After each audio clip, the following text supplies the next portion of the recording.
Are you a real estate investor looking to start your first flip? Are you a passive investor looking for the next opportunity? Regardless of your situation, our mission is to help everyone work towards their unique version of financial freedom. Hello, everyone, and welcome back to the Conduit Capital Podcast. I am Adam Burrow, and today is the last episode in our series, Private Lending in 2024. Can't believe we're already at part 5 right now. This is our first time doing a series of episodes covering different aspects of the same topic. Let us know if you want more of that, if you want us to talk more in depth about some things we missed, or if you want us to cover other topics and do it in some sort of series format. We're absolutely open to feedback from our listeners on that. The point of today's episode is just to review the different things that we went over in the past couple parts, and to also just drive home a few key points that I thought were really important items that we discussed.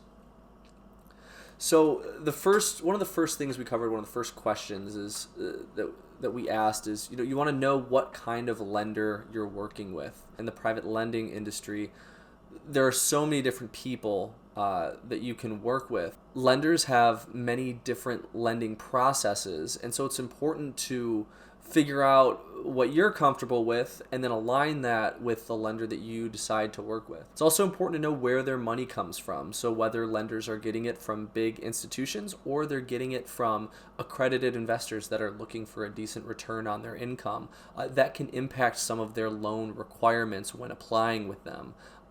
Depending on your level of comfort, maybe you don't want to jump through too many hoops, or maybe you want to be a little more picky about the information that you provide lenders, or the level of involvement they have in your deal.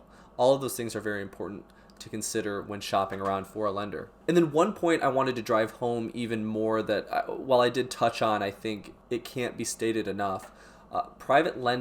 Using private lending is a great way to pursue financial freedom. So financial freedom and the definition of it is different for each person. But regardless of what your definition is, the goal of Conduit Capital is to help you get there. And that should really be the goal of all lenders, although I can only speak for Conduit Capital. In a previous episode, I shared a quote from Robert Kiyosaki in which he talked about the importance of buying assets rather than liabilities. If you have too many liabilities on your income sheet, it's going to be a lot harder to achieve financial freedom, regardless of your definition of it. And in real estate investing, there's tremendous opportunity out there. There are so many good deals, which I'm going to touch on in a little bit. But you need to know what you're getting yourself into. You don't want to acquire an asset and have it turn into a liability. Unfortunately, sometimes this is unavoidable, but having the experience and getting the things that you should know out of the way first is a great way to help mitigate as much risk as possible. The next point we covered was buy good deals. The definition of a good deal is that the borrower is making as much profit as they can so that the lender can make their profit and it can go up the food chain from there. As I mentioned, our goal here at Conduit Capital is to create win-win-win situations. So a win for the borrower, a win for Conduit Capital, and a win for our investors as well. And finally, we talked about the importance of asking questions. Whether you're investing in real estate or oil and gas or technology or venture capital, there are no stupid questions. Do not worry about looking stupid. And if an investment provider makes you feel stupid, then that's probably not someone you should be working with. You may feel silly asking a certain question, but at the end of the day, at least you got the answer to your question instead of being left in the dark and just going with the flow.